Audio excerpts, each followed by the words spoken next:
Okay, good morning, everybody. We're going to go ahead and get started with our media availabilities today. We are joined by Kyle Larson, driver number 5, Hendrick Motorsports Chevrolet. We'll go ahead and open up the questions. Please raise your hand, and we'll get a wireless mic to you. Go ahead and start up front with Zach, and then we'll work our way over to Bob and Jordan. Zach Sterniolo, NASCAR.com. Kyle, obviously the Highline here is talked about every time we come here. Why is it so important to be able to run the wall well here? I don't know. I mean, for me, it is. It's important.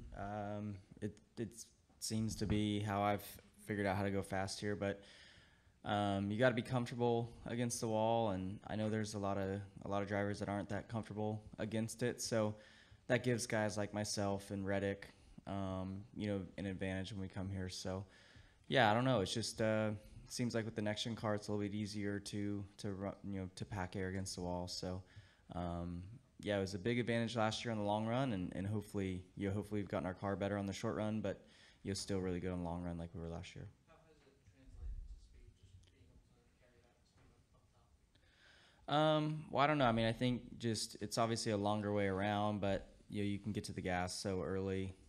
As long as you've entered high enough, you can get to the gas early and just build that momentum, and the lap time just compounds from there. So I know last year there was points of the race on very long run where we'd be like 3/4 of a second faster, and it's just from being able to enter with a lot of speed and then carry a lot of speed on exit.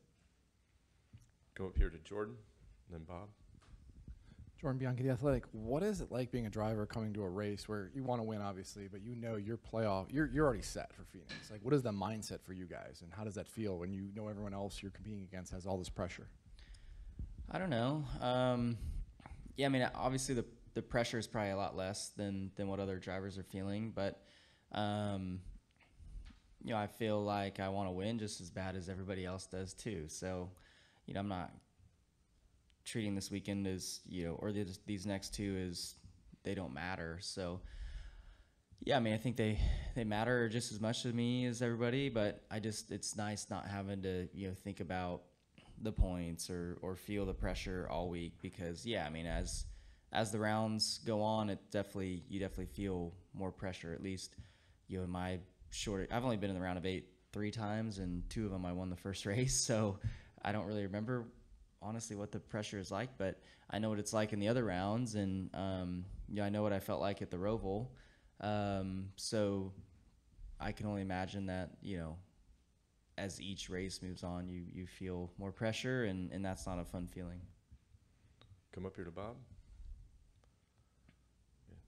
Bob Parker, Fox Sports. I have 2. The first is, how much of this week was spent on Homestead, and how much was spent on Phoenix? 0 for me, 0 on Phoenix, all Homestead. But yeah, I mean, obviously your mind thinks about Phoenix a little bit, but I haven't watched any film. I haven't looked at any data or anything like that. So I love this weekend. I love Homestead, and just trying to watch as much video of this place as I could to get my mind ready to run the wall. And what do you remember that you did well a couple of years ago at Phoenix to win the title that you hope to repeat in a few weeks? Well, we started off the weekend by getting the pole. That was huge to get the #1 pit stall. And then in the race, at different points we had a good car, and at other points we weren't. I felt like at certain points of the race, all 4 of us had the best car, and not that we had the best car at the end of the race, but our pit crew did a really good job, and in that #1 pit stall, paid off to be important. So yeah, and going back, obviously I know how important that pit stall is, so you put a big emphasis on qualifying. We had a weekend similar to 2021 earlier this year in the spring, getting the pole, and then just didn't execute the last restart right. So looking at those sort of little mistakes that we had in the spring, and then also just trying to execute like we did in 2021, I think is where my mind's at on what we need to do to win the championship. And 2, I mean, you need a fast car, which I know, or I hope that we will, and you'll have a good weekend. Come up here to Greg. Hey, Kyle. Greg Engel, CupScene.com. You normally on your schedule, you're a busy dude. You're going this race, that race, Tuesday here, Wednesday there. From what I understand, correct me if I'm wrong, you've kind of curtailed that now that the championship's getting closer. Is it more pressure not to be doing all that stuff because you get in a groove and stuff, or is there a sense of FOMO or anything, or is it just business as usual? I mean, I would be racing if there was races to run. So it's not that I cut it back on, because I want to focus on this. It's more that there's no more midweek racing left. I'm not going to race in Texas last night and then come to Homestead and be in the media center at 8 a.m. the next day. So, I mean, I just can't race. I still had a busy week. I tested the late model on Monday. And then, we've been in Oklahoma Wednesday and Thursday and flew here yesterday. Owen's there racing. So I think next week's fairly calm for me, and then it's Phoenix. So, and then my racing picks back up after that. So, I mean, it's not that I am cutting back because I need to. I'm cutting back because I don't have the opportunity to go race. Go ahead, Jeff. I don't know if this is a fair assessment or not. So, in the next gen era of all the ovals, is this the track where the driver can do the most or control the most compared to, because just the ability to run the Highline, does that, or are there other tracks where the driver can make that much of a difference? I mean, I don't know. That's a good question. I won this race last year, so I want to say it's all driver, but I don't know. I think for whatever reason, it didn't seem like people could run the wall quite as good as I could last year, so we were able to have a big advantage on the long run. But I don't know. I mean, I still think it's a little harder to pass probably than what the old car would have been potentially. I don't know. I mean, I spent all the race in the lead last year, but it just, when I caught like traffic and stuff, it looked like there was like big groups of people, like it was tough to pass. So I don't know. Hopefully our car's good again, and we can be up front the whole race, and you have good pit stops, good restarts, stuff like that. But I mean, I think regardless, I do think Homestead's probably a track where you're the driver. Probably means a little bit more than somewhere else. And then, can you refresh my memory of how you figured out that the Highline was going to work so well for you here? Like, is that just purely from, hey, like this is works in dirt, let me try this, or like is something else? Did something build up to that to make you discover that? Well, I remember when I ran the race, the truck race here in 2012. That was my first time here, and we had a really good race and led some of it. I got to battle with Kyle Busch for a little while, and we were running. I was running fairly high, and then he passed me and like stuck his hand out the window and told me to get higher. So I just started running as high as I could, or at least at a point in the corner. I would get really close to the wall, and then once you do that a few times, you can feel the effect that the right side of the car has against the wall. So then over time, you just start pushing it and entering higher, and you start getting that wall at an earlier point in the corner, and eventually you just end up running right next to the wall the whole lap. So I watched a little bit of my first Xfinity race I ran here in 2013 last night, and just seeing the difference of how I ran back then. And even back then, I cheated the entry some and would slide up to the wall. And then I just think as years go on, you just, like I said, you just get more comfortable entering higher. And then obviously, they're reading lap times off to you, and you can feel it too. But when you read a lap time off that's 0.2 better than the lap before, you know that it was faster. So then, you just keep pushing it, and obviously, I've hit the wall here a lot, but to get comfortable, you have to make those mistakes. You sure he was telling you to get higher? Yeah, no, he wasn't flipping me off. I know that, but I don't know. He did that. He actually, so maybe he wasn't saying that back then, but he did that again somewhere this year. He passed me and like stuck his hand out and was doing that. I asked him later, I was like, why were you telling me? Like, I was already running the top. And he said, no, that was me telling you I'm going to run the bottom, and you just, I'm going to leave you laying up top for some fresh air. So maybe that's what he was telling me back then, but I took it as, I needed to run higher. Like, I was this young rookie. I mean, it was only my 4th ever truck race at the time. So I took it as, I needed to get higher. So I just started running higher and passed him back a few laps later. And we've been really good here ever since. Okay, go ahead. Dave Moody from MRN and Sirius XM, you mentioned it. You seem to have an ability at the extreme outside that not everybody has. Reddick's kind of the same way. Does that relate at all to all the years that the two of you have spent banging cushions in sprint cars and midgets over the years? Yeah, I mean, I definitely think, coming from the background that we have, it definitely helps. I think Homestead, to me, reminds me a lot of Eldora. The way both ends are, the way you kind of cup into turn 1, 3 and 4 is seems a little flatter and all that, but you still run against the wall. It just feels similar to me. And then, yeah, I mean, that feel that you get of packing the air against the wall kind of feels like you're running a soft cushion to me at a dirt track. So, yeah, I think that's why, dirt guys kind of excel here. I can't think of any pavement guy or pavement background driver that is really comfortable against the wall. But, I mean, maybe Truex. Truex is really good. Denny's good on occasion running the wall. But, yeah, Reddick and myself, we seem to be really, really comfortable up there. Okay, we'll go back here to Claire. Claire B. Lang, Sirius XM NASCAR Radio. So fans are enamored with you running the wall, and it's really interesting to hear you talk about it. Cole Custer was saying yesterday they were having a hard time seeing and couldn't even see the wall while they were trying to get up close to it, and that could figure into the end of the Xfinity race. And I was asking him about, because some drivers say you can actually hear the sound. Do you go off the sound? Are you able to do that when you're running the wall if you can't see as well? Have you been in a situation? I don't think for Cup here the sun will be a problem, but can you talk about that? Yeah, I mean, I think you kind of use all your senses. You use sight, sound, feel, all of that. So, the sound gets really loud as you touch the wall, so you don't really want it to change too much.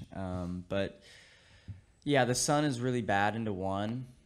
So I'm guessing that's where he's talking about it's difficult. As it gets later into the day, it's kind of right in your eye line into turn 1, and yeah, it needs to kind of get behind the sweets and stuff there into 1 for you to be able to see well enough again. But yeah, I think that's when I think I just more go off of the feel of the air pushing against your car and the wall.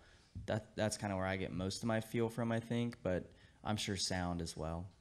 And at this stage, because, we give you a lot of credit for how good you are at that, how often in your mind are you completely sure that you're there at that line and not going over? And how many times would you take a chance when you're running the wall to get ever so much closer? Are you pretty much sure now, given all the things you've told us?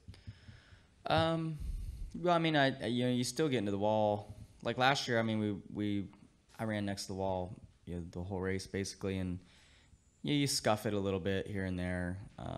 It's less of a penalty now to scrape the wall as it was with the old car. The bodies are so tough, so that allows you to be a little bit more aggressive with how close you get to the wall, I feel like.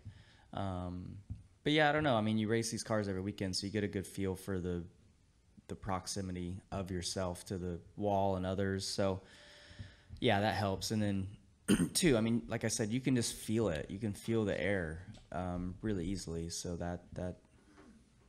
that is a good gauge for sure. Okay, we'll come up here to Lee and then to Dustin. Lee Spencer, catchfence.com. You finished second last year at Martinsville. Do you have any recollection of what was going on behind you with Ross Chastain and that? I mean, I'm sure you could hear the crowd, but what do you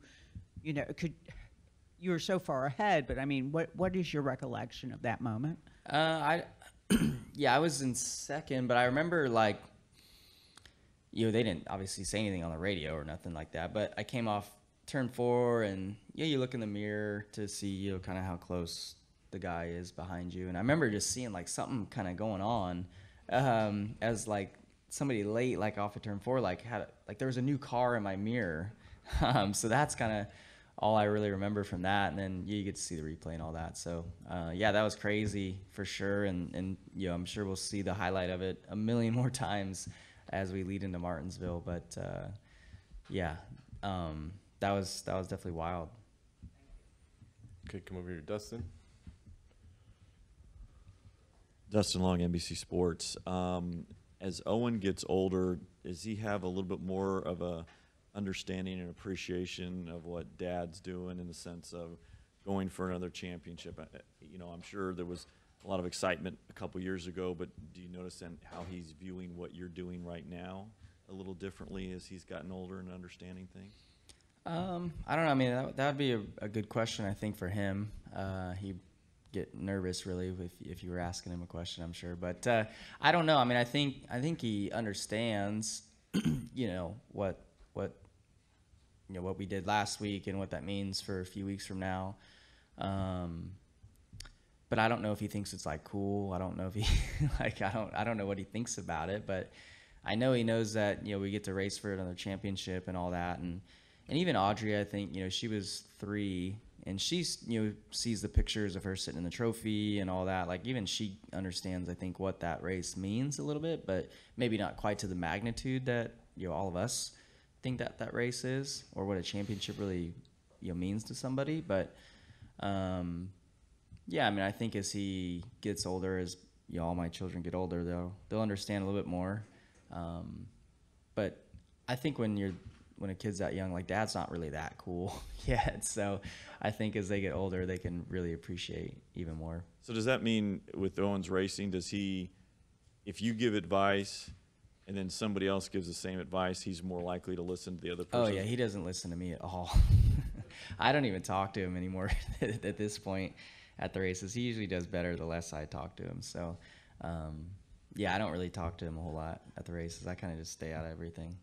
And one other thing, you were talking to Bob's question earlier about the things that you learned did well at Phoenix.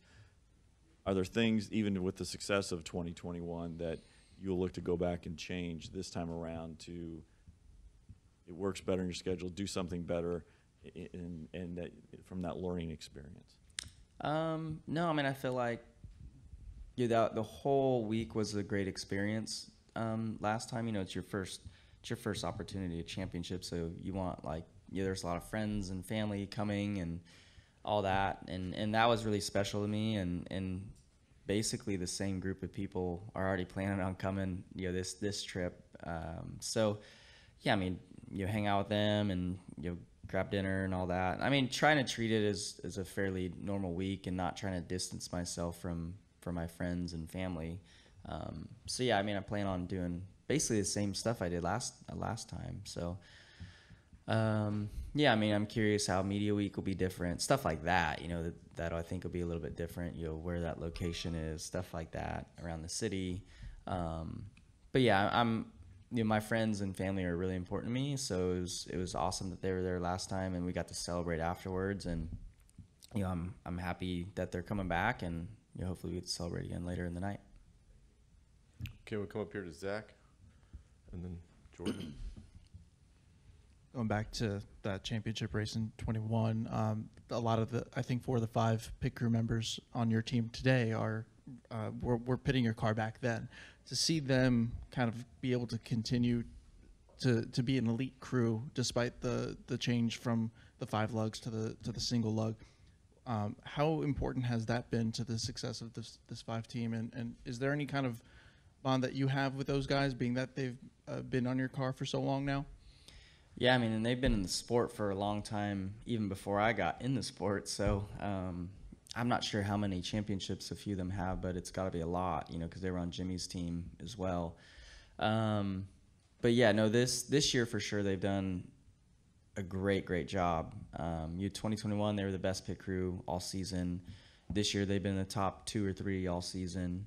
You know, big improvement from where they were at last year. I think there was a lot to be learned with the, you know, new style pit stops last year, and just took them a little bit of time. But, you know, all season they've been really strong. So all of Hendrick Motorsports really has been really strong on pit road. So yes, they've been important to every one of our wins this year. And you know, to win a Cup Series race, it just takes your whole team for sure. And Like last week, we gained 2 spots on pit road and got control of the race for the last run, and that was it. And Richmond, Darlington, they're a part of every win in a big way. So, yeah, I hope that we can continue that. I think what I like the most about them is they're the best when it matters, at the end of the race. So that's really important to win these races. Go over here to Jordan, and then we'll wrap with one question in the back. Jordan Bianchi, The Athletic. Do you have a favorite, two-part, do you have a favorite Kevin Harvick story on the track? Like encounter or exchange or anything? Specific, on the track, yeah. I don't know. I've just really enjoyed racing with him. He's such a tough racer, and I feel like he can do a lot more with his race car than most drivers can. So I've had some great battles with him. I think he's only been mad at me like one time, so that's pretty good, I feel like. So and he probably doesn't even remember when he was mad. So what was he mad about? It was Phoenix, I don't know, a long time ago, and he was battling to make it into the championship 4, and there was a restart, and I think Joey ended up winning the race, but he was second row, I was third row inside, and I didn't even like get in there, but I just kind of showed my nose, and he was mad about that and came down afterwards. I can't remember exactly what he said, but I explained to myself that he wasn't going to win anyways, and he was fine with it afterwards. I was like, "Whoa, that went smoother than I thought it was going to." He was walking over. I was pretty scared. So, yeah, he's just an intense guy, and I've made it a point this year to not piss him off because he's probably in his 0 fucks given tour. So, didn't want to be on the receiving end of anything. And then off the track, favorite story with Kevin? Off the track, I just really appreciate and pay attention to how great of a father he is. How dedicated he is to Keelan for sure, but even his daughter Piper, you can tell that she's a daddy's girl, and Audrey is a daddy's girl, or daddy's girl as well. So, watching him balance all that, and I feel like his kids are very well behaved and very mature for their ages. So, just try to pay attention to how he parents and put a little bit of that into my parenting as well. Okay, we've run out of time. So, Kyle, thank you for coming in. Have good luck this weekend.